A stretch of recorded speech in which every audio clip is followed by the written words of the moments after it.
దైనందిన జీవితంలో మనం ఎదుర్కొనేవి. ఇవి తెలుసుకోవాలి, వీటి గురించి ఆలోచించాలి. వీటి గురించి ఒపీనియన్స్ అంటే మన ఉద్దేశాలు ఒక్కొక్కరికి ఒక్కొక్క రకంగా ఉండొచ్చు, ఉద్దేశాలు వేరు వేరు రకంగా ఉండొచ్చు. కానీ నాకు అర్థమైన బైబిల్ గ్రంథంలో నుంచి నేను అర్థం చేసుకున్నది నేను మీకు చెప్తాను. దీన్ని నేను ఇది కరెక్ట్ అని నమ్మి చెప్తున్నాను. ఉదాహరణకు ఒక ఒక ఒక ఒక హిందూ మిత్రుడు ఉన్నాడు, లేకపోతే ముస్లిం మిత్రుడు ఉన్నాడు. ముస్లిం మిత్రుడు వాళ్ళ ఇంట్లో పండుగ చేసుకుంటున్నారు, రంజాన్ పండుగ చేసుకుంటున్నారు. పండుగ చేసుకుని ఇఫ్తార్ పార్టీకి పిలిచాడు. ఇఫ్తార్ భోజనం పెడుతున్నాను రండి అని పిలిచాడు. ఇఫ్తార్కి వెళ్ళి భోజనం చేయడంలో ఇబ్బంది ఏమీ లేదు. అలాగే ఈరోజు కనుమ, ఈ కనుమ దినాన మన హైందవ మిత్రుడు వాళ్ళ ఇంట్లో మామూలుగా దాన్ని ఏమంటారు, మా ఊళ్ళల్లో అయితే అలసంద వడలు చేస్తారు. అలసంద వడలు మంచి కోడి కూర చేస్తారు. పిలుస్తారు. పిలిచినప్పుడు వాళ్ళ ఇంటికి వెళ్తాం, వాళ్ళతో కలిసి భోజనం చేస్తాం, తప్పేమీ లేదు. అలాంటి విందులు, అలాంటి భోజనం తప్పు కాదు. కానీ ఇక్కడే కొంచెం జాగ్రత్త వహించాలి. ఏంటంటే, మేము మీ ఇంటికి వచ్చినప్పుడు మీరు కేక్ పెడితే తిన్నారు, మేము మీ ఇంటికి వస్తాం, మీరు భోజనం పెడితే తింటాం, అంతవరకు ఓకే. కానీ మీరు కేక్ పెడితే మేము తిన్నాం, మేము ప్రసాదం పెడితే మీరు తినండి అంటే ప్రాబ్లం. ఏంటి ఆ ప్రాబ్లం? కేక్ మనం ఏది ప్రసాదంగా పంచం. ఎప్పుడు ఎవరైనా పంచుతున్నారు మీరు? మనం పంచం. మన దగ్గర ప్రసాదాలు లేవు. మనం ప్రసాదాల బ్యాచ్ కానే కాదు. మనం ఒక బల్ల పెడతాం, ఆ బల్ల క్రీస్తు శరీరం, అది ప్రసాదం కాదు. అది వచ్చి తింటే రోగాలు పోతాయి, అది వచ్చి తింటే దేవుడు బ్లెస్సింగ్స్ ఇస్తాడు, ఇలాంటి ఏం లేవు మనకి. ఇది దేవుని బల్ల. మనందరము ఒక్క సమాజం, మనలో అందరిలో ఒకే రక్తం ప్రవహిస్తుంది. ఆయన మన కోసం తన శరీరాన్ని విడిచాడు అన్నటువంటి ఆయన విమోచన కార్యాన్ని జ్ఞాపకం చేసుకునే కేవలము బాప్తీసము పొందిన ఆయన అనుయాయులైన, ఆయన శిష్యులైన వారికి మాత్రమే పెట్టబడిన బల్ల. అది వరకు పంచంగా మనం పంచం. అలాగే వారి దేవీ దేవతలకు అర్పించిన వాటిని తీసుకోవు కూడా. మనం పంచము, వారిస్తే తీసుకోము. చాలా క్లియర్గా చెప్తున్నానా? మనం పంచేది లేదు, వాళ్ళు ఇస్తే తీసుకోవాల్సిన అవసరము లేదు. అలాగని చెప్పి అవతల వారు నొప్పించాల్సిన అవసరం ఏమీ లేదు. ఎందుకు నొప్పించాలి? దయ్యానికి పెట్టావు, నువ్వు రాయికి పెట్టావు, నువ్వు ఈ స్టేట్మెంట్స్ అన్నీ అక్కర్లేదు. అది కరెక్ట్ కాదు. అలా చెప్పడం వల్ల అవతల వ్యక్తిని పోగొట్టుకుంటాం. అలా మనం దురుసుగా ఉండకూడదు. చాలా సున్నితంగా మాట్లాడచ్చు. సోదరా, చాలా థ్యాంక్ యూ, మీ భక్తి భావాన్ని నేను మెచ్చుకుంటున్నాను, మీలో ఇంత భక్తి ఉంది, చాలా సంతోషం, మీరు నన్ను కూడా గౌరవిస్తూ మీరు ఏదో ఇస్తున్నారు, కాకపోతే మిమ్మల్ని నేను గౌరవించాలి కదా. నేనేదో ఇది స్వీట్ తిన్నట్టు తిన్నాను అనుకోండి, అది మీకు నొచ్చుకుంటారు మీరు. అలా వద్దు. నేను నా విశ్వాసంలో ఇలాంటి విగ్రహార్పితములు తీసుకోవద్దు అని చెప్పారు, కాబట్టి నన్ను దయచేసి ఏం అనుకోకే.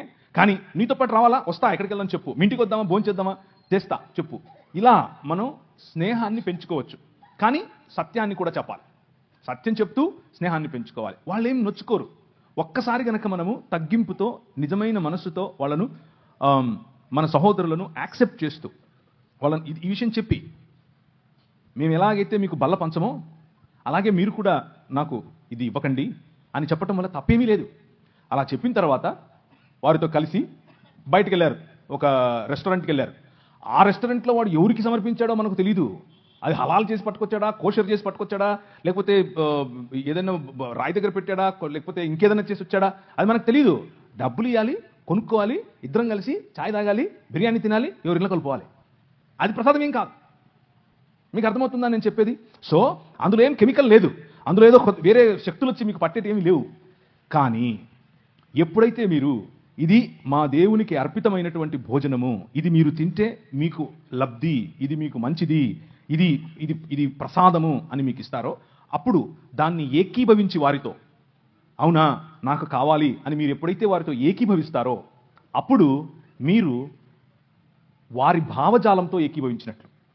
వారి భావజాలం ఏమిటిది? వారి భావజాలం విగ్రహము అనే భావజాలం. బొమ్మ కాదు. బొమ్మకు విగ్రహానికి చాలా తేడా ఉంది. బొమ్మలన్నీ బొమ్మలే, విగ్రహం వేరు. విగ్రహం వెనుక ఒక భావజాలం ఉంది. ఆ భావజాలం మన పైన ప్రభావం చూపిస్తుంది. చిన్న లడ్డేగా ఏమైతుంది అని అనుకుంటాం ఫస్ట్లో. అది మెల్లిమెల్లిగా లడ్డు కాస్త తెడ్డేస్తుంది మన మీద. జాగ్రత్త పడాలి. ఏముంది, ఉప్మా అనుకొని తింటాను. ఉప్మా అనుకొని తింటాం కాదు. అక్కడ ఆ ఉప్మా ఎవరికైతే సమర్పించారో వాడు ఉప్మా కాదు, చాలా చెప్మా చేస్తాడు. తర్వాత కావాలని కాలు జారద్దు, కావాలని పోయి వాడి దగ్గర పడద్దు. నీకు తెలియకుండా ఇచ్చాడా కథ వేరు. కానీ తెలిసి ఒప్పుకోలు, అవును నేను అగ్రి అవుతున్నాను నీతో అన్నటువంటి భావనలో తీసుకోవద్దు. డైరెక్ట్గా చెప్పండి, లేదు సోదరా నెక్స్ట్ టైం నుంచి నీకు కేక్ వద్దంటే కేక్ కూడా ఇవ్వనని చెప్పండి. నీ ప్రాబ్లం ఏంటి? నేను కేక్ ఇస్తే నువ్వు తినకూడదు, అంతే కదా. కేక్ ఇయ్యనబ్బా, అంతేగా, అయిపోలే. కానీ మన ఇద్దరం దోస్తే మళ్ళా ఫ్రెండ్షిప్ వదలొద్దు, ప్రసాదం వదలండి. ప్రసాదం అంటే కేవలం భోజనం గురించి మాత్రమే చెప్పట్లేదు నేను. ఉదాహరణకు మీ పిల్లలకి ఏదైనా డ్యాన్స్ నేర్పించాలనుకుంటున్నారు. డ్యాన్స్ తప్పేమీ లేదు, లలిత కళలు తప్పు కాదు. లలిత కళలు మన దేవుని, మన ఆయనవే. కానీ మా నాయన దగ్గర కాకుండా ఆడేనో ఒక ఆయన ఉంటాడు నటరాజు అని, ఆయన దగ్గరికి వెళ్ళి ముందు ఇట్లా పెట్టుకుంటున్నాం అయ్యొద్దు. ఆ డ్రామాలు మనకొద్దు, మన పిల్లలకి అది అస్సలొద్దు. ఒక్కసారి చేశారా అది జీవితాంతం పట్టుకుంటుంది. మీ నాట్యం అంతా కూడా అక్కడికే వెళ్తుంది. నీ తండ్రికి ఆరాధనగా ఉండదు. నీ పాట పాడేటప్పుడు ఎవరిని తలుచుకుంటున్నావు, ఎవరు నీ మధ్యలో ఉంటున్నారు, ఎవరికి ఆరాధనగా నీ పాట, నీ పని. కొంతమంది పని కేవలం డబ్బు కోసం చేస్తారు. ఆ డబ్బు మీకు విగ్రహం. కేవలం ప్రసాదం దగ్గర, ఉప్మా దగ్గర అది అక్కడ ఆగకండి. ఇది చాలా పెద్ద కాన్సెప్ట్. కొంతమందికి కులం ఒక విగ్రహం. ఆ దాని కిందనే బతుకుతూ ఉంటారు. పెళ్లి చేయాలంటే కులం కావాలి, భోజనం చేయాలంటే కులం కావాలి, ఎవరి దగ్గరికి వెళ్ళాలంటే కులం కావాలి. అసలు మనోడా కాదా అదొక విగ్రహం. విగ్రహార్పితం నువ్వు యాక్చువల్గా అప్పుడు. సో విగ్రహం అనేది నిన్ను మనిషి స్థాయి నుంచి తగ్గిస్తుంది, పశు స్థాయిగా మారుస్తుంది. మెల్లిమెల్లిగా దాని భావజాలం నీ పైన పట్టి పీడిస్తుంది. సో సే నో, వద్దు అని చెప్పండి. నేనైతే అలాగే చెప్తాను, నాకు ఏ సిగ్గు లేదు ఈ విషయంలో. కానీ వద్దని చెప్పి నేను పోగొట్టుకున్న ఫ్రెండ్ లేడు, ఎవ్వరు లేరు. నొప్పించాల్సిన అవసరం లేదు. ఇది ఒక భ్రమ. ఏంటి ఆ భ్రమ అంటే, వద్దు అని చెప్తే అవతలోడు నొచ్చుకుంటాడండి. ఏం నొచ్చుకోడు, ఆడు నొచ్చుకుంటాడో లేదో తెలియదు, కానీ నువ్వు నొచ్చుకుంటావు ముందు. అది నీ సమస్య. ఆనెస్టీ అంటే ఉన్నది ఉన్నట్లుగా నిజాయితీగా ప్రజల ముందు నిన్ను నువ్వు కనబరుచుకోవటం తప్పు కాదు, అది మంచిది. ప్రజలు అప్రిషియేట్ చేస్తారు. ఒకసారి ఏంటబ్బా ఆయన ఇలా చేస్తున్నాడు అని అనుకోవచ్చేమో, కానీ తరువాత నీ సత్ప్రవర్తన ఏమాత్రము వ్యత్యాసం లేకుండా నువ్వు ఆ వ్యక్తిని క్రైస్తవ భావంతో నువ్వు ఎప్పుడైతే దగ్గరికి తీసుకుంటావో అన్నీ అర్థమవుతాయి ఆయనకి. ఓకే, ఇది ఆయన నిష్ట. ఒక ఆయన వచ్చాడు నా పైన, బాస్. అప్పట్లో నేను ఒక కంపెనీలో పనిచేసేవాడిని. ఆయన బ్రాహ్మణోత్తముడు. అమెరికా వెళ్ళాం మేము ఇద్దరం కలిసి. కాదు ప్రవీణ్ గారు మీరు అని మొదలెట్టాడు. ఇక్కడే రామచంద్రాపురం అనుకుంటాను. ప్రవీణ్ గారు మీరు ఏంటండి మీరు అని 1-2 సార్లు నన్ను కొంచెం గెలికాడు. నేను చాలా స్నేహంగా ఉంటాను ఆయనతో. కానీ ఆయన దానికి విలువ ఇవ్వాల. దానికి చేయండి, ఏం కాదు చేయండి అన్నట్లు నా వెంట పడ్డాడు. సరే కూర్చో అని చెప్పి ఒకరోజు, అసలు నువ్వు ఎలాగండి బ్రాహ్మణోత్తరువి అని అడిగాను. ఎందుకు అన్నాడు. నువ్వు అసలు సముద్రాలు దాటకూడదు కదా, 7 దాటి వచ్చావు, ఇప్పుడు ఎట్లయితావు నువ్వు అని అడిగాను. భావజాలం గురించి మాట్లాడుతున్నా. నేంటండి నేను ఇచ్చింది తినడానికి ఇన్ని క్వశ్చన్లు ఎత్తనావు అన్నాడు. అలా కాదండి, మీరు ఇచ్చింది ఊరికే తీసేసుకోవటం కాదు, అసలు ఏంటి దాని వెనక ఉంది అని అడిగితే మీరు నాకు ఇది చెప్పారు, మరి మీరు చెప్తున్నది పాటించట్లేదు కదా అని అడిగాను. లేదండి మరి మేము చాలా స్వచ్ఛమైన ఇది అది అని ఏదో చెప్పాడు. ఏం తింటారో ఏం కలుపుతారో చెప్పారు. సరేనండి నేను కూడా తింటానులేండి, ఓ పని చేద్దాం, రేపు మా ఇంట్లో బీఫ్ బిర్యానీ ఉడుతున్నాను వచ్చేయండి అన్నాను. ఏంటండి అలా అంటారు మీరు అన్నాడు. అంటే భోజనం అండి బాబు, మేము తినే భోజనం భలే ఉంటుంది, ముక్క తగిలితే సూపరు అన్నాను.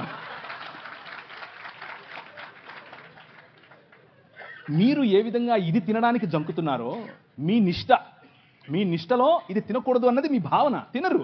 అలాగే మా నిష్టలో అది తినకూడదు అనేది భావన, దాన్ని అర్థం చేసుకోండి. అంతేగాని పద్దానికి వచ్చి మీరు ఇలా క్వశ్చన్ చేస్తే నేను కూడా క్వశ్చన్ చేయాల్సి వస్తుందని చెప్పాను. బీఫ్ బిర్యానీ సూపర్ ఉంటుంది, దోశ వేసి పెడతా అన్నాను. బీఫ్ వండి దోశ బీఫ్ ఏంటండి ఆ కాంబినేషన్ ఏంటంటే, నేను అన్నాను భలే ఉంటుందండి బాబు, మీరు సూపర్ ఉంటుంది. ఇంకా మా ఊళ్ళల్లో సంగటి చేస్తారన్నాను. సంగటి ఆయనకి తెలియదు, అర్థం కావట్లేదు ఆయనకి, సంగటి ఏంటి అంటున్నాడు. అంటే కడపకు రండి ఒకసారి, బీఫ్ వేసుకుని సంగటి వండుకుని దాంట్లో నెయ్యి పోసి తింటే సప్పా సూపర్. ఆయన తట్టుకోలేక చెవులు మూసుకెళ్ళిపోయాడు. టచ్లోనే ఉన్నాడు, ఇంకా ఫ్రెండే, కానీ అర్థం చేసుకున్నాడు. ఆయన నన్ను పెస్టర్ చేయటం, నన్ను ఒత్తటం, నన్ను కావాలని ఒత్తేది నేను ఒత్తితే ఎలా ఉంటుందో అర్థం చేసుకుని ఆపేసాడు. సో ఫ్రెండ్షిప్ మంచిది, ప్రజలను కోల్పోవద్దు, కానీ నీ విశ్వాసం అంతకంటే ముఖ్యం. నువ్వు రోడ్డు మీద నిలబడి సువార్త చెప్పటం ఎంత ముఖ్యమో, నీ ఫ్రెండ్ దగ్గర నిలబడుకొని నేను క్రీస్తును మాత్రమే అనుసరిస్తాను అని చెప్పటం అంతే ముఖ్యం. నువ్వు వాడు ఇచ్చిందల్లా తీసుకొని తింటే నువ్వు అది చెప్పడం లేదని అర్థం, నీ సాక్ష్యం లేదని అర్థం. సో ఒకరిని గెలవటం కోసం అబద్ధం చెప్పక్కర్లేదు, సత్యం చెబుతూనే గెలవచ్చు. ఆ ప్రయత్నం చేయండి, ఉపయోగపడుతుంది.